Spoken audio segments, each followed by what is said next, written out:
Hey everyone, and welcome to the Champions Podcast with myself, Champ Squires, and Heather McCoy. today And we Wes Conner. he's cocky. I love it. Today we are have the honor and privilege of having Wes Conner, who is a pastor, a mentor, a friend. He kind of was very helpful in some of the first couple of months of my ministry, starting out here, and has been that over the years, and I'm grateful for that. And so, I'm curious to see how things have transpired for him, both for ministry and life. And so we'll jump into it and let him kind of share a little bit about that, and then we'll get into some questions. Sounds Well, great. all yours. Just for me, really, over the last few years, there's been some major changes. Of course, we left the United Methodist Church. We were one of the first ones to do that, along with Champs Church, and we, from the very beginning of that, we had to structure everything about our church, from administrative things to changing the sign out front. I mean, it was just there was a lot of things that I had thought of, but there was a lot of things that I didn't think of. So it really was and still is kind of a journey going through all of that. But my church has been very faithful in being committed to be an independent church, and that has been very helpful for me. Um, and I think that there's a lot of things that are still the same, as far as what we do and how we do things.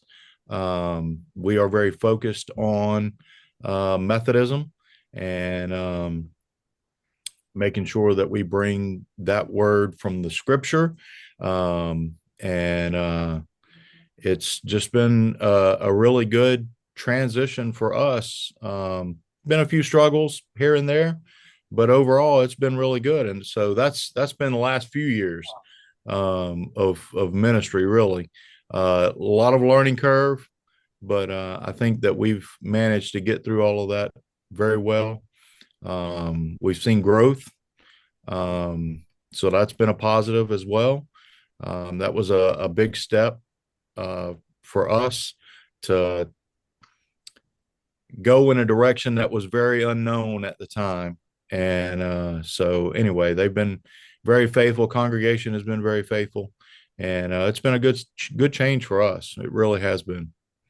Now, Mr. But West, you, I know you from obviously many, many years at this point. I was a child when I met you, and back then you were doing youth ministry. And obviously, with my health, I didn't get to attend as much as I wanted to. But the times that I did, I can just remember just you had such a way with the youth, and to brag on you a minute, I can remember even being at church, and anytime your name came up with anybody, the first thing they said is, he's such a great guy, he just does so good with the youth. During that time, did you know when you did youth ministry that this what you're doing today is what you wanted to do, or did it just kind of fell in your lap? So, thank you, Heather, for all of that. That was very kind of you, and I would just say my years of youth ministry, that was God ordained, and I just happened to be along for the ride. I was the vessel that He used. But thank you for that. So back then, I didn't like adults too much. Although I was an adult, it was much easier to work with teenagers, and I really enjoyed that. And I had no idea that God was calling me into pulpit ministry or to serve a church. Um, in my mind, I was going to be the 60-year-old youth pastor and still loving life and, getting to hang out with teenagers and stuff like that. But obviously he had different ideas for me, for my path to go. And as great as youth ministry was for me, it got to a point when that calling was placed upon my life. I ignored it for a good while, to be honest with you. I'd kind of run from it again because I was comfortable with where I was at, and wouldn't say that I was complacent, but I was comfortable being in youth ministry. And I didn't really want to take that next step and wasn't interested in it. So I just kind of kept pushing that off for a good while, as long as I could. But what I noticed was that the things that had been created in youth ministry, it was really kind of like a snowball effect. And once you got it going, it just kind of went. And I kind of knew all the steps and the process and all of that. Well, that snowball started kind of coming apart on me. And so it was really at that point that I started kind of looking and going, okay, God, what are we doing? Why, this is something that has worked for years, uh, but it's not working anymore. So what's going on? And again, God just kept kind of putting opportunities for me to preach. At that point, I got moved into an associate role, as well as doing youth ministry. So I was kind of uh, doing the dual role thing of getting to preach some on Sundays, doing some visitations, and starting to kind of work into, uh, I guess, that role as a pastor, but really kind of just clawing my teeth into youth ministry and my fingers into youth ministry and holding on as much as I possibly could. So, yeah. So Wes, but before even before your days at Aldersgate United Methodist in Sumter, what you didn't start out in youth, or did you? You didn't. So Um, I way back when I belonged to a very fundamental Baptist church. It was a good Bible believing um, Baptist church. It wasn't Southern Baptist; it was an independent Baptist church. And I got called. I had a call on my life at 17 years old, and I didn't know what that looked like, but I knew that I felt that God was calling me into ministry, but I didn't have a clue what any of that looked like at that time. So I did what I thought at that time was going to be something that was going to put me in ministry, and I actually started serving as a bus captain, picking up children to bring to church on Sunday morning, and I did that until I graduated and went into the military. So for probably 2.5 years, 2 years, that was how I would spend my weekends. I would visit on Saturday. Each of those kids I was picking up on Sunday. I would go and pick them up on Sunday mornings, of course, with a driver, and put them on the bus. We would do songs with them and just kind of have a good time as we were picking up other kids. And then I would bring them to church, and they would go and we'd carry them to Sunday school. We had a children's church ministry. I was involved in all of that. I was involved in puppet ministry. So, I mean, I was just on a gamut. I was really kind of, I did a lot of different things, trying to figure out what it was that God wanted me to do. And then came the military. And when I went into the military, it was like everything just kind of got put on hold, and I didn't I didn't get plugged into a church. I didn't get connected back to any type of ministry, and I was just kind of doing my own thing. Of course, I my first assignment in the military was Germany, so it was really difficult, um, trying to find some place to really get plugged into. I would go to church, I would go to the base chapel, but that just wasn't a good fit. And then I left Germany. I come to Shaw and was here. And I guess because I had been away from it for so long, it was just easy for me not to get reconnected in a way. And it was really up until my daughter was the first one born, and when she was born, my wife decided that she was going to start carrying her to church, and she offered for me to go, and I was like, nah, I don't really want to do that right now. We tried some different things. She tried some different things to be able to make me get involved, and I just at that point I wasn't doing it, and so she kept on. She was very persistent.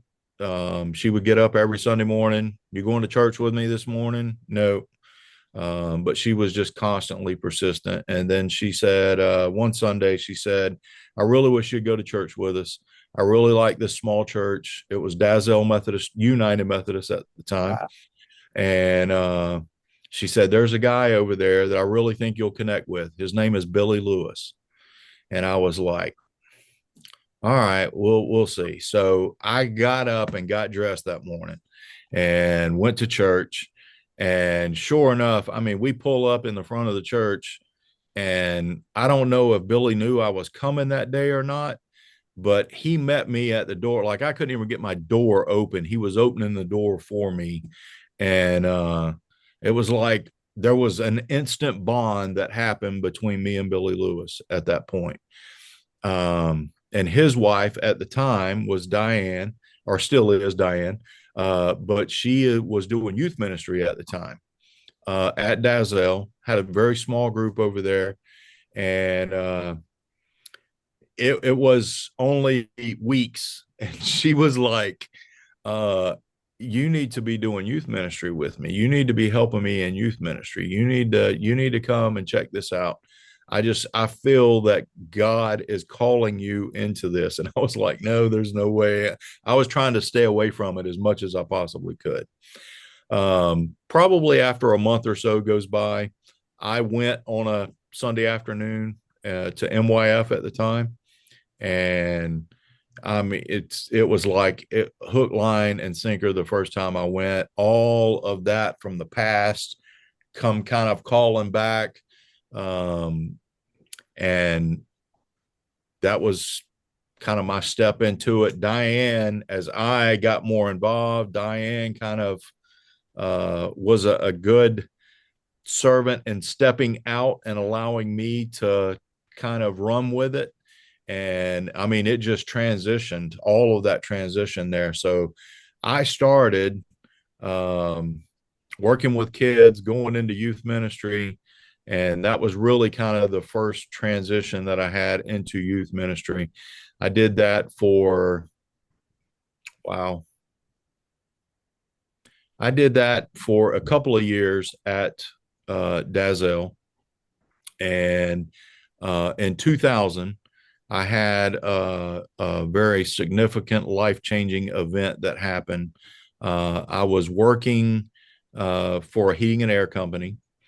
Um, I was doing youth as a volunteer on Sundays, um, and wasn't, I was there, but I wasn't really committed to that, I guess is a good way for me to put that. Um, and so the accident happened in May of 2000. I fell off of a building, and it really kind of rocked my world. I got life flighted over to Richland. Um, and during my 2 years prior, there was a young man that uh, I had connected with through the youth ministry at church. He had graduated, and during his high school years and a year after he had graduated, he really struggled with a lot of things. Um, and I was doing all I could to kind of help him, but I wasn't committed the way that I needed to be committed, I guess is just a good way for me to put it. And I will never forget laying in a hospital bed. They told me that my neck was broke, and chances of me walking again were going to be really slim. And it was like God and I were having a conversation. It was a Sunday night, and God and I was laying in that bed and I was having a conversation with him, and I was like, okay, I'm kind of getting on board with this now. I understand that there is purpose in my life, that there is an opportunity here for me, that you are calling me. I'm recognizing that, but I'm telling you, because I'm an outgoing person, this is going to be difficult for me to do in a wheelchair, and you're going to have to take my hand and guide me through this, because I don't know that I know how to do this. And it wasn't 30 minutes after that conversation, and I feel like that conversation was out loud. I don't remember if it was or not, but I feel like it was. 30 minutes after that, a doctor comes in and he says, "Are you ready to get that neck brace off?" And I was like, "I thought my neck was broke." And he said, "Well," he said, "the initial reports come in, but we have run multiple scans on your entire body, and what was broke has been healed. I can't Wow. explain it."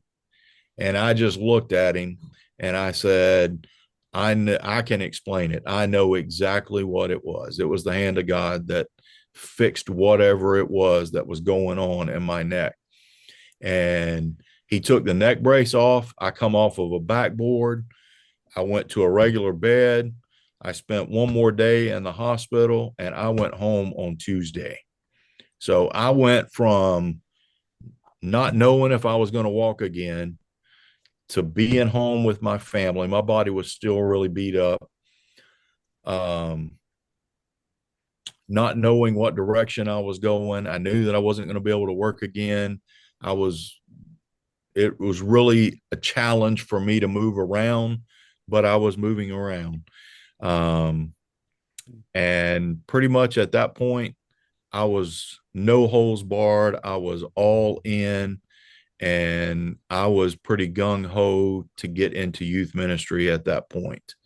And it just so happened that the United Methodist Church at that time had come out with a program to certify youth ministers within the United Methodist Church.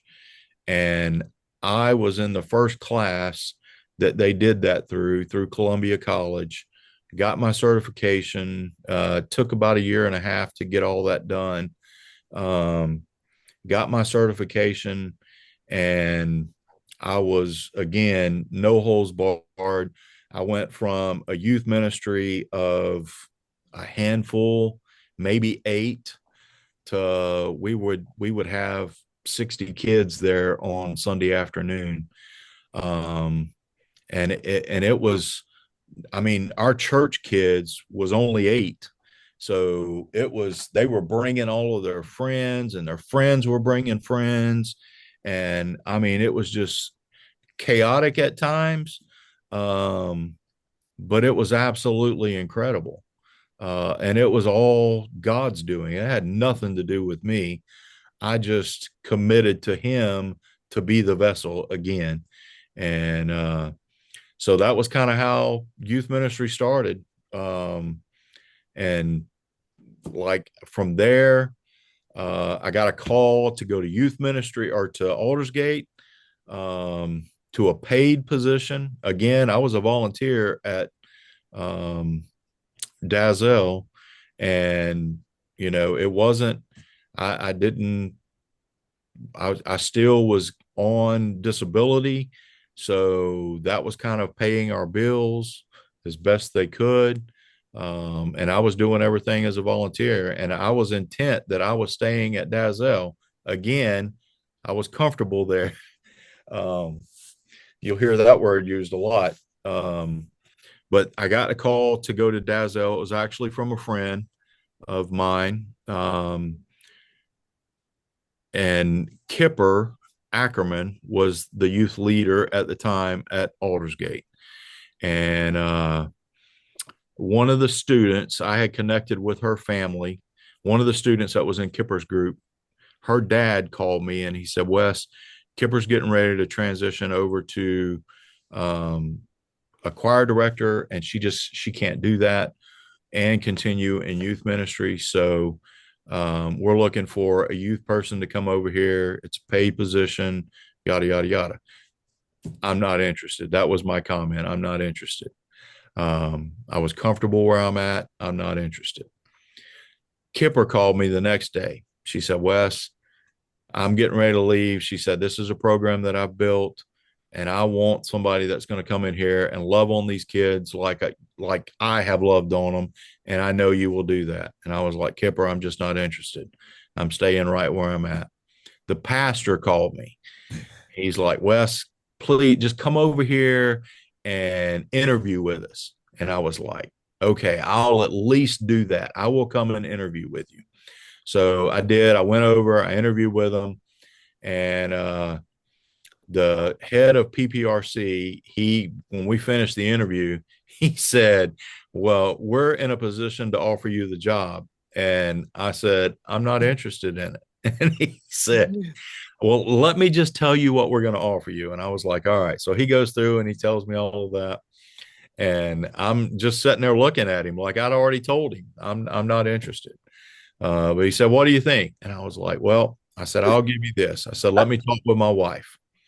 And so I went out, um, talked with my wife, and the two of us kind of talked. And she said, well, if this is what you're wanting to do, then maybe this is God transitioning you over to this. And I was like, I know, but I'm really comfortable where I'm at.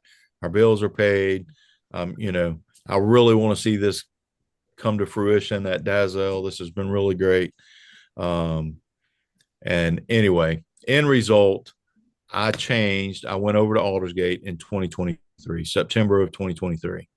Um, and at the time, I had so much stuff going Wait a with minute. Whoa, Dell at whoa. the Wait a time. minute. 2023. No. 2003. I'm sorry, 20. I was about to say, I was like, Yeah, that don't add up, does it? Yeah, 2003. What September of '03 was when I went over there. We had already had an overseas at Dazzle. We had already had an overseas mission trip planned to Trinidad at the time.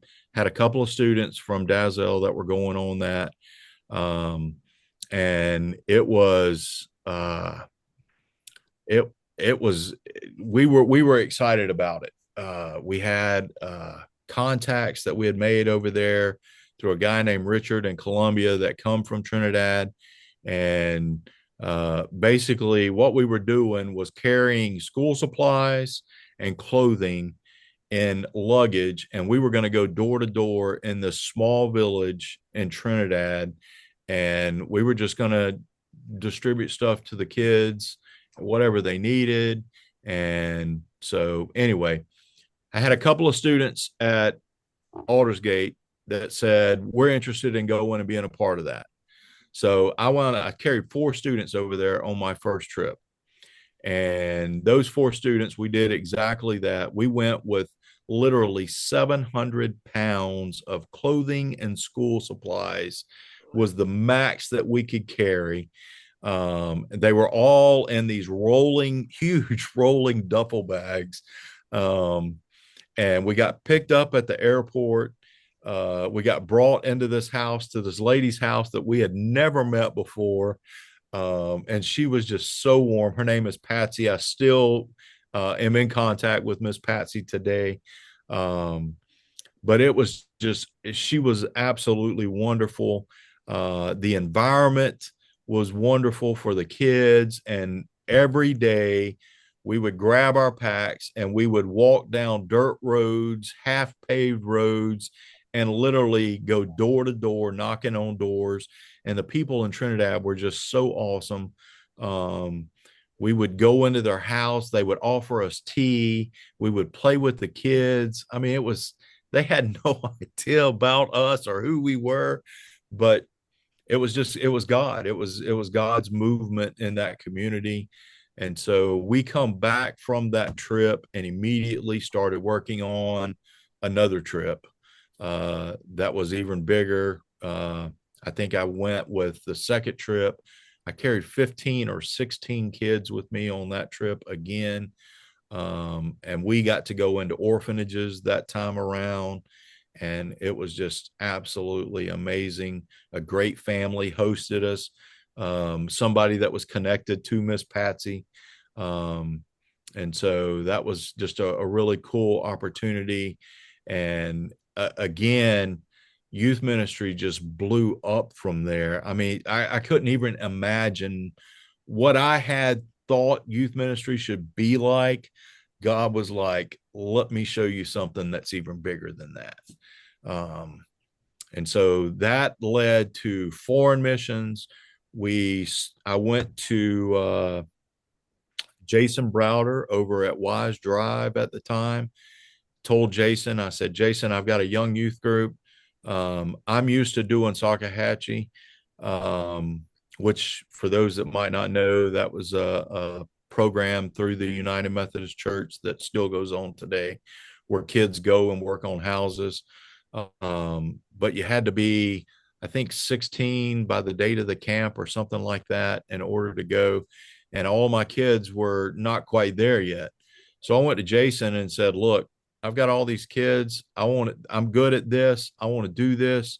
So we started something called Sumter Area Missions, which was working on homes in Sumter, people that were less fortunate. And we put roofs on houses. We basically made the homes dry, safe, and secure. And that became a focus. And we had fundraisers all the time. We poured just all kinds of money into the community. The kids would wake up at 6:30 in the morning to be out in the heat all day working on a roof. I mean, it was just I couldn't dream of that. It was just truly God orchestrated. So, and then youth ministry just continued to grow from there. I mean, it was again, Aldersgate kind of became the same way that Dazzell had become.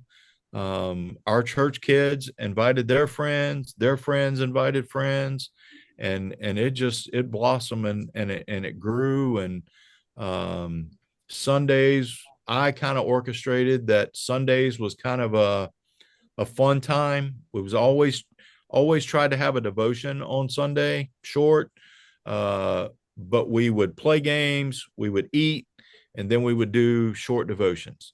Um, and that was really the hook to pull people in. And then on Wednesday nights, we would have Bible study, and we would do in-depth Bible studies, and really try to focus on things that uh, were affecting teens at that time. Um, and the authenticity of Scripture. We dove deep into that. Because I wanted my kids to understand that when somebody asked them a question like, why are you a Christian? I wanted them to be able to explain why they were a Christian. I didn't want them to say, oh, because my mom and dad made me go to church and I've been in church my whole life. I wanted them to have an answer for themselves. And so we looked at a lot of those things with authenticity of Scripture and just different avenues that would affect their life and make Jesus real in their lives. That was that was my focus for them. And as So and I want to ask this question because I know you're a grandpa now. You've been a grandpa for a few years. How has it been for you, obviously, teaching your kids about Jesus and other kids about Jesus? What has it been like as the grandpa role to be able to teach your grandbabies about Jesus? Um, kid. Man, you're gonna make me cry, Heather. um, One of the greatest things that I got to do as a pastor was baptize my grandchildren. And um, I never in a million years could imagine the emotions that would bring, and just the excitement to see them grow and to be able to start from a very early age pointing them to Christ. Um, it's absolutely incredible. And I've really not only have I been blessed to have grandchildren. But over this last year and a half now, Mackenzie and Quentin have transitioned back to South Carolina and moved from Virginia. So two of my grandchildren have been in my house. So that presents all kinds of struggles, but it's a blessing on top of the struggles, and just uh, to be able to interact daily and be a part of their lives. Um, to go over to the house and get my grandson for Sunday school and walk him to Sunday school is incredible. To have them there on Sunday morning when I'm preaching, um, it really is.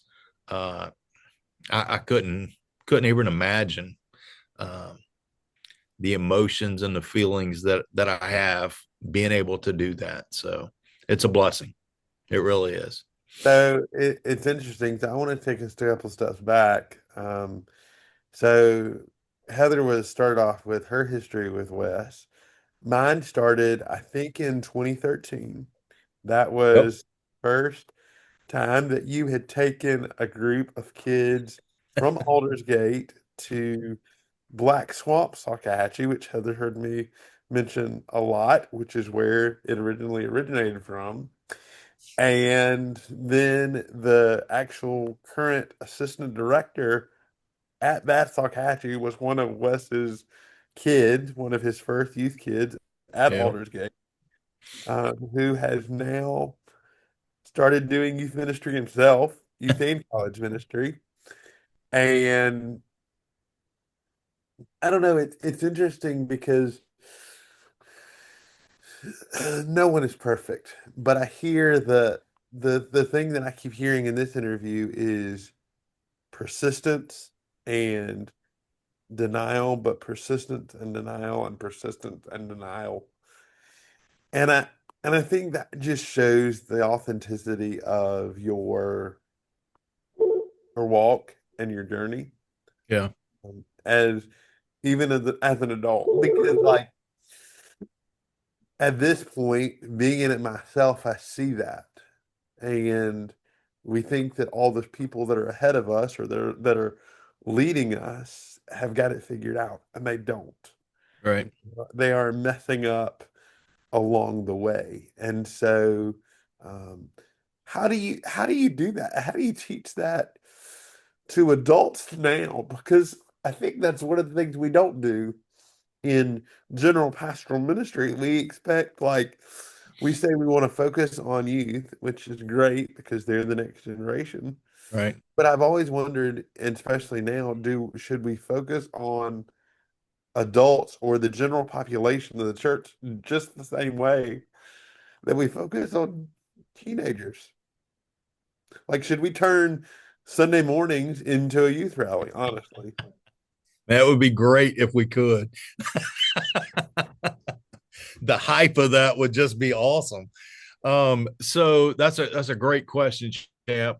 Um, I will say that one of the things that I started very early on in youth ministry with my kids, they could ask me anything.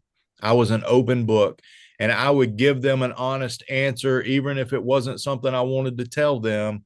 I would give them an honest answer.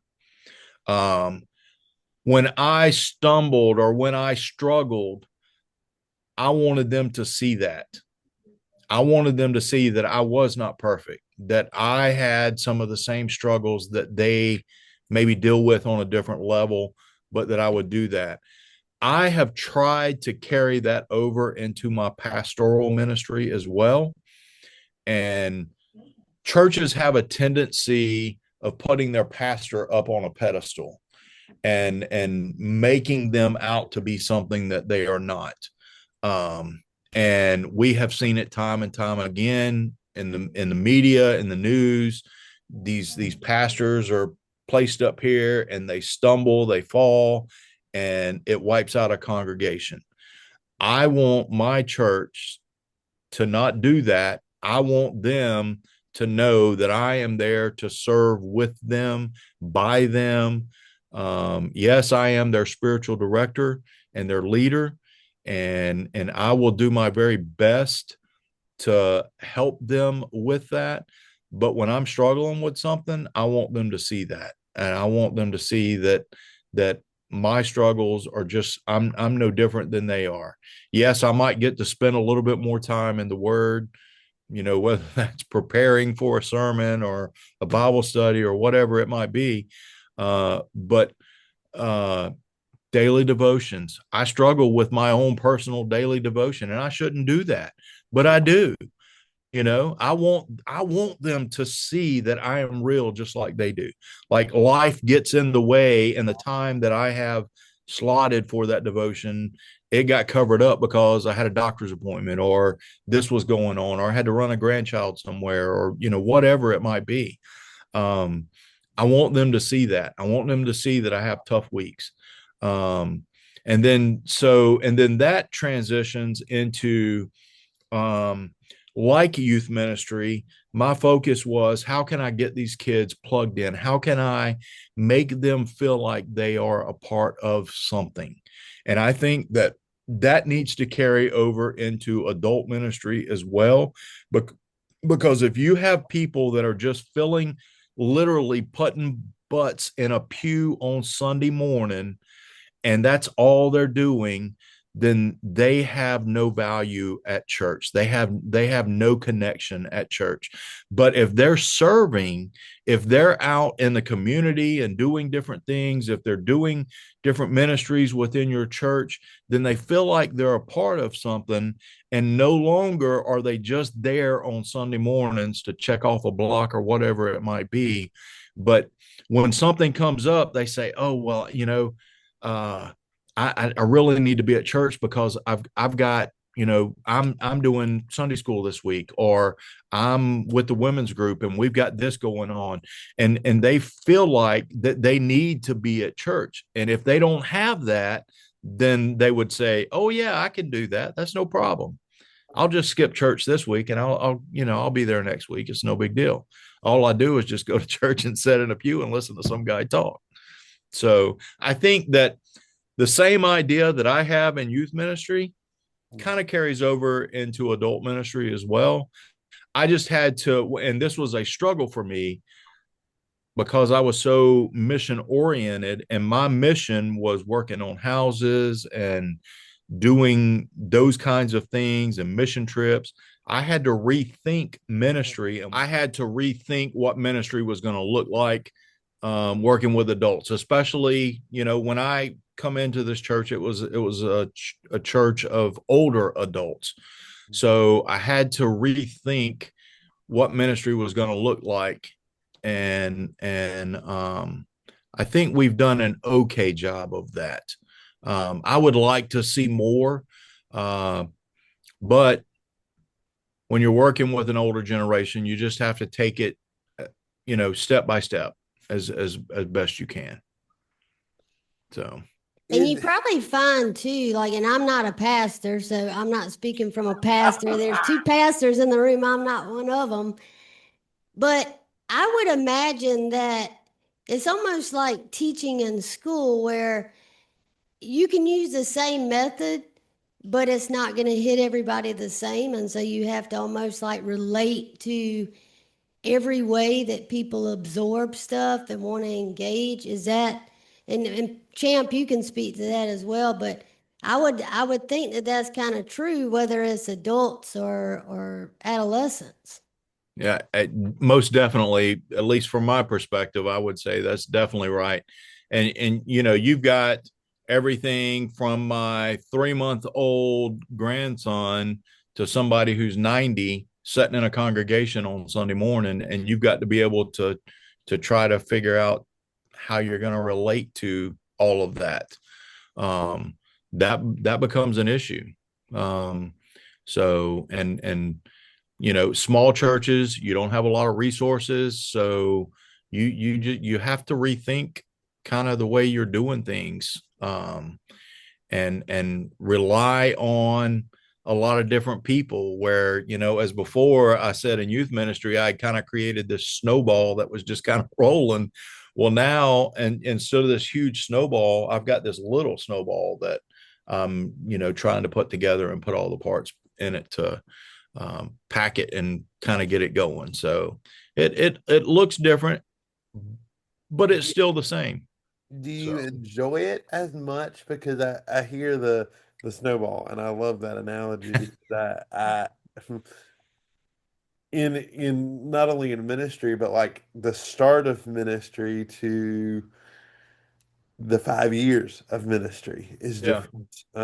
When I started, I loved it. Everybody loved me. It was great. It was like the honeymoon phase that we talk about yep, all the time, and it was great, and people were intrigued, and they wanted to know more. They wanted to see what else he was going to try to do, and right, and now 4 to 5 years in, it's like, okay, how do we continue this momentum? What do you give them? What are they asking for? What are they desperate for? And so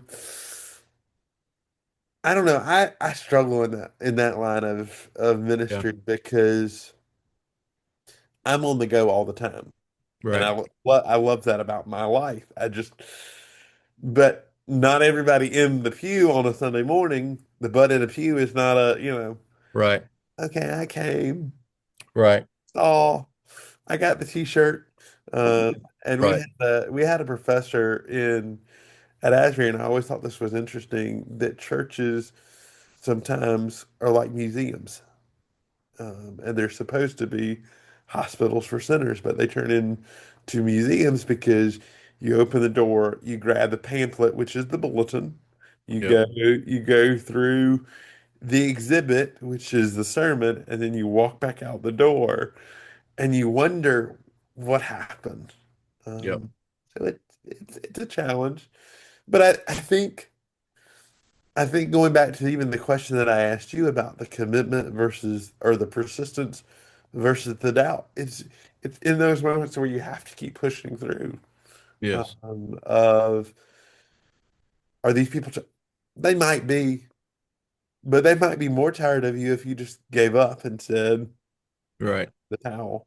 So I don't know. I in my years of ministry, this is my little black book, and every time I was ready to give up, there would be a note on my desk that said, Wes, we love you, blah, blah, blah, blah. You're doing an awesome job. You're making an impact on my life. And I just wanted you to know that.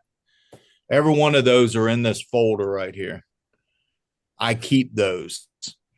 And every time I say, I'm done, I quit, I'm reminded of my little black book and I pull it out and I see the impact that I have had, that God has used me to have on somebody. Again, I'm just the vessel.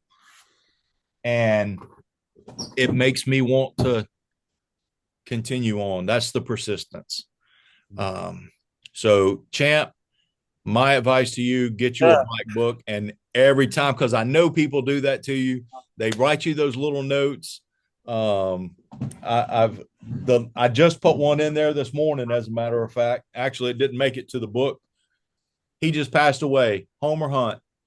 And I'm cleaning off my desk this morning and I find a message that just said, enjoyed your sermon. Can't recall the last time I heard a sermon about Jesus. I thought you handled the politics in the church very well. Best wishes, Homer. Simple little note, simple little note. But I And I keep it know in my they book. write them for Champ because I just watched his sermon. And there was a kid, it was for Pastor Appreciation Week. And a little kid said that they loved Pastor Squires and that they loved that he let them ride on their scooter. So they do write Champ notes too. they do. They do. Well, Um, see, that's no fair. You're cheating. You've got a scooter, champ. How am I supposed to compete I with that? so yesterday, a little story about that. Yesterday, I we were talking about peace and where do you find peace? And the analogy was the posture. And so if for the children's sermon, I got on the floor with them, and some of the adults looked at me and was like, "What in the world is he doing?"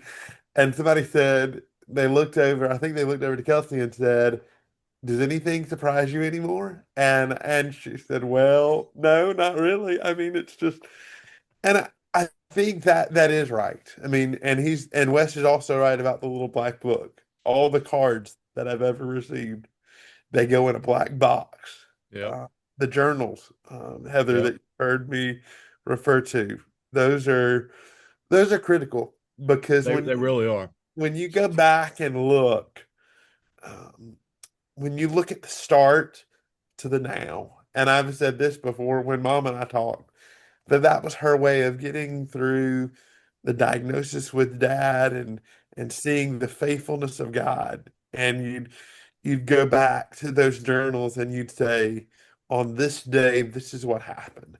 But Yeah. look where you are now. And I think the only thing I would say to this, Heather, is people that tell me that they don't journal or that's not their thing, it it kind of frustrates me in some ways because I'm like, you're not willing to put the work in. I don't care that you're not a writer every day. Right. You don't have to be, but find something, find a box, find something, find a way to look back and to say, okay, this is where we are. Yeah. This is where we hope to be. And I say force yourself to do the things you don't want to do. Yeah. Well, and I Definitely. told you, Champ, that that's how I wrote my first book. And how I'm writing my second one is Yeah. even if I didn't physically put it on paper, even if I was sitting in the hospital room and just put it in my phone. That's how I turned a Yeah. book to Yeah. life, was documenting how did I feel that day? What was I thinking about? What for the day motivated me to keep going? And so y'all both are right. You know, when you look back, it's important to be able, especially on good days, but especially on those hard days when it's That's just right. you're just trying to pull whatever you can pull to say, no, got to keep going. Look at what I've accomplished. Look at how this made me feel. And so I think, in a way, that's kind of like our Bible to say, God saying, no, you're not giving up just yet. You got to Yep. keep going. There's purpose in this. Yeah. Amen. Or what if it was, and Heather, I think you nailed it on the head for us of the do it in your phone. If you don't want to sit there and write it out, if you want to talk it to Chat GPT or talk it to Siri, go ahead. I mean, but and I said the word force, and a lot of people wouldn't like that word, but I still say you have to force yourself to do the things that you don't want to do. Yeah. Because when you get to the end of your work, the end of your line, you don't regret the things you did. You regret the things you didn't do. Yeah. Amen. And so, I don't, I swear, I don't have any regrets. Sure, I've made mistakes and I've said things I shouldn't say, but I don't see those as regrets. I see those as opportunities to learn from where I was and move forward. And so, Well, that it's, goes back to Mr. West saying about he wants his congregation to see him as a sinner too, and that he makes Right. mistakes. Because if you look at, oh well, I never do anything in my life that, I could, maybe you don't totally regret it, but you say, oh, I could have handled that better. I could have yeah, said that better that day. And you just learn from it to know how to handle it the next time. That's exactly, right. That's exactly. exactly right. And also the last thing I'll say with the journaling aspect is I've thought of it as another Bible, like you said, Heather. What if God allows us to write down the things that we're writing? What if that was the Bible part two? No, it's probably not going to be. But if people had to read the work of the Lord in today's era, how are they going to do that? People say the Bible's old. It's not. But if somebody says, I need to read your scripture, well, what does your life say? What does And your life say? what does your story say? What are the stories that you wrote? I had never known the story about Wes falling off of the building from work, but I'll never forget that now because that's where God got his attention at first. He definitely did. And Amen. and look at where he is now. So, Yep. I mean, I hate you had to go free falling, but hey, it was worth it.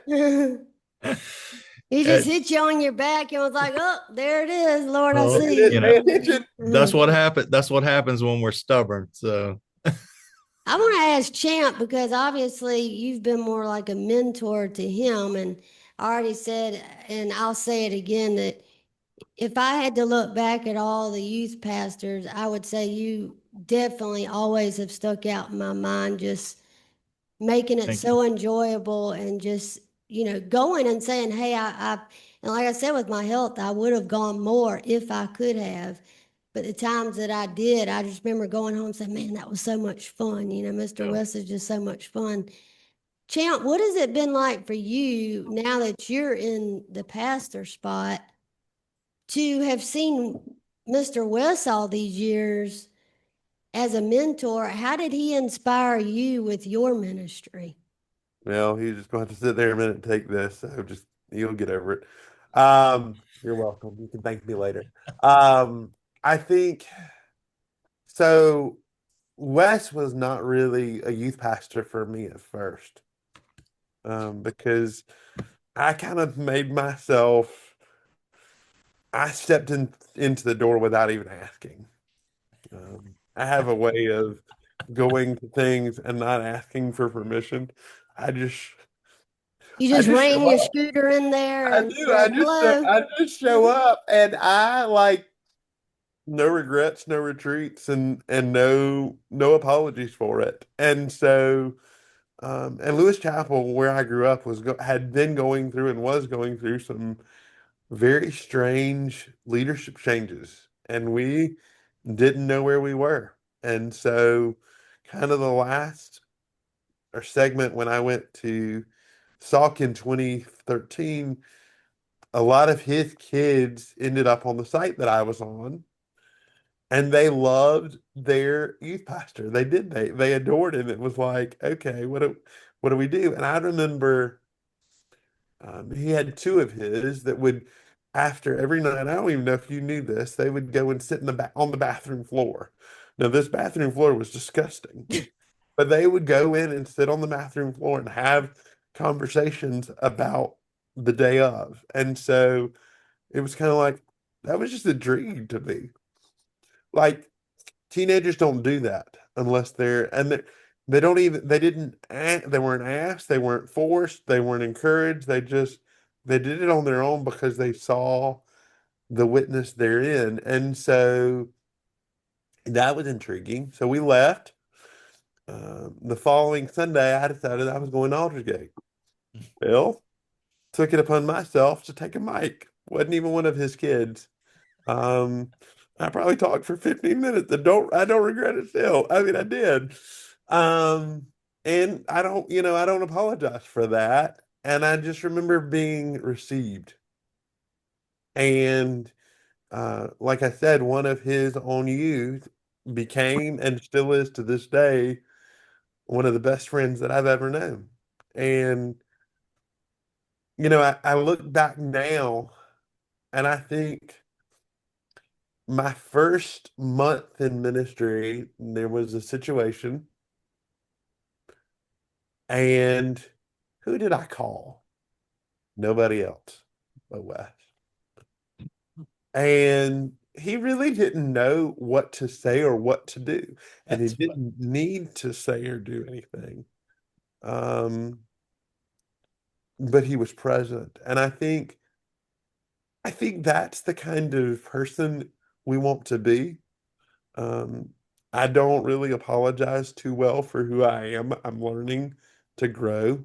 Um, I'm learning that not everybody receives my sarcasm the same way. Um, Sometimes I just say, okay, I'll live, I'll learn. I messed up, let me go on. But I think you let people make mistakes and you love them through it and you just receive whoever walks in the door. That's right.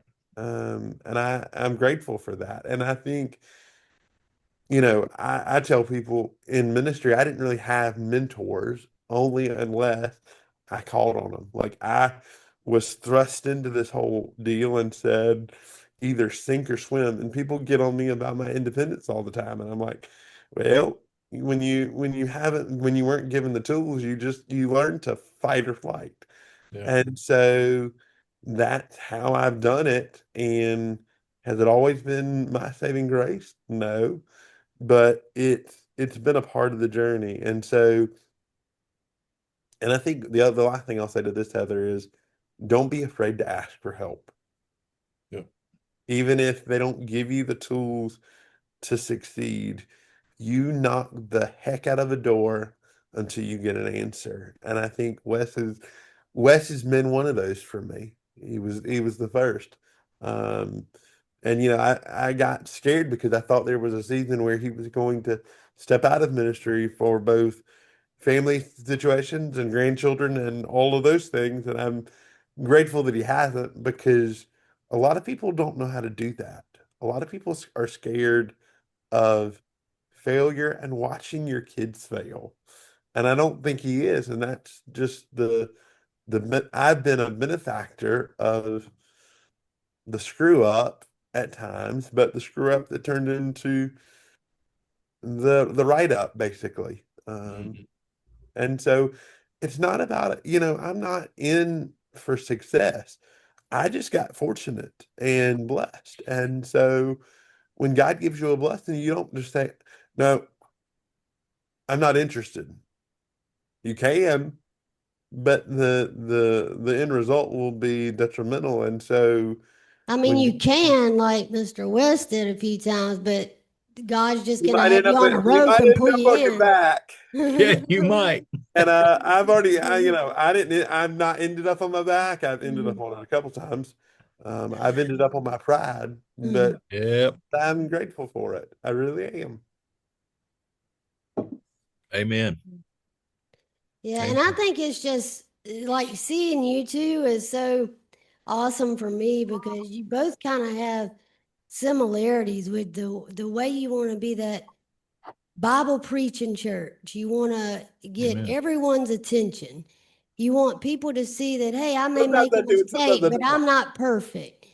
You're trying to grow with them. And I just think that's admirable to say both of you are like that. And I call Champ Preacher Boy. I've been calling him that for years. And it's because in many ways, some knew it that he would probably end up where he is today. But then, you can't say 100% that he was going to be a pastor because he might have said, hey, I don't want to do that at I all. I don't want want to to do go a that. different direction. Yep. But of course, God pulled you both into where you are today. And how is it for you today in your role now?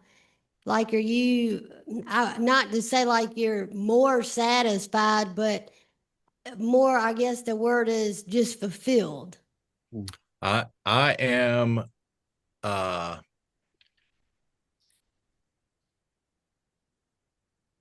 I think that one of the things that I continually have to work at is not getting into a rut. Um, keep things fresh. Um, keep ministry fresh. Keep sermons fresh. Keep all of those things. Um, one of the most difficult things that I have to do is uh, prepare the sermon every week, and spending time in prayer, spending time in the Word. What direction is God carrying me to bring to them? um and so I think that for me, that's probably my biggest challenge right now. um I'll have all these ideas that run through my head. I want to go this direction, I want to do this, I want to do that, but it isn't necessarily what God wants me to do. And I've been here, I always try to um get to the church about 8 o'clock on Sunday morning. It gives me a couple of hours to kind of go back through my sermon, um, spend time in prayer over it. Um, things that, people have talked to me about that week, I pray about that. And I have had instances where God has changed the direction of the sermon on Sunday mornings in 2 hours before I get ready to go and preach. And um, it's my responsibility to be obedient to God and listen when He says, "I need you to change this morning." Um, and we're only in tune with him if we're taking time to set aside to be with him. And so, if I wasn't doing, and I don't want to say that I always do that, um, because some weeks are hectic, and I, you know, I might not be listening. And I've had some instances where I get up and I preach a sermon, and somebody will come up to me afterwards and I say, "That's exactly what I needed to hear today. I've had this going through my life." And the whole time I'm going through my head going, I never talked about that. I never mentioned that. But it's God again taking his word and using it to whoever, whatever needs to be used and how he needs to use it. And if I'm not going to be obedient to do it, then he's still going to get it out there, whether I want it there or not. So I've had those instances, but I really try to be in tune. That is one of my most important quiet times is Sunday morning. Um, and we have a house down in Buford, and we go down there a lot now. And when we first built the house, I would come home on Sunday mornings and bust in here and go and preach. And I did that for a couple of weeks, and I'm like, I can't do that anymore. I'm missing my quiet time, and I realize that. So now I come home on Saturday nights so that I can have that time in the morning. It is that important. So Champ, I'm gonna let you wrap up this one, but I just want to thank you for just sharing all of that, and I know our listeners will really appreciate your background and just kind of like I want to just keep emphasizing this that you said, don't put the pastor on the pedestal. amen. And Amen. I think so many people will listen to that and just appreciate he's like one of us. Yeah. He's just trying to make it through life, but he's just in the word maybe a little more. And Right. so I just really appreciate your perspective and sharing with us. And so I'm going to let Pastor Champ over there wrap this one I, up with whatever he has left to say. Thanks, so Heather. I think it's interesting, Heather, that you said about the not putting the pastor on a pedestal. Um, and I'm grateful for the people that remind me of that when I need to be reminded of it, because we all do. But I think the other thing is, I have a little kid in the church that says, when we talk about the Christmas story, they said, well, when Jesus was a baby, did Jesus poop? Did Jesus pee? Did Jesus do all those things? And the reason I throw that in there is because, when we look at the titles that we have, pastor or reverend or whatever, or Mr., like Jesus was never referred to as that. He was never referred to as rabbi. The only thing he was really ever referred to was teacher. Mm-hmm. And so, you know, he was walking with the people that he served. He Amen. was being their teacher. And I think that's what Wes and I both try to do. And that's what I think my prayer is for this episode is that, yeah, you may see the term pastor or preacher or spiritual director or spiritual leader, but those who you put on a pedestal, that's how they got to those areas of leadership at some point. They started somewhere. Right. And they had to have conversations like this. They had to have people. And so I'm just grateful to have this. This episode did not go anywhere in the direction I intended it to, and I'm okay with that.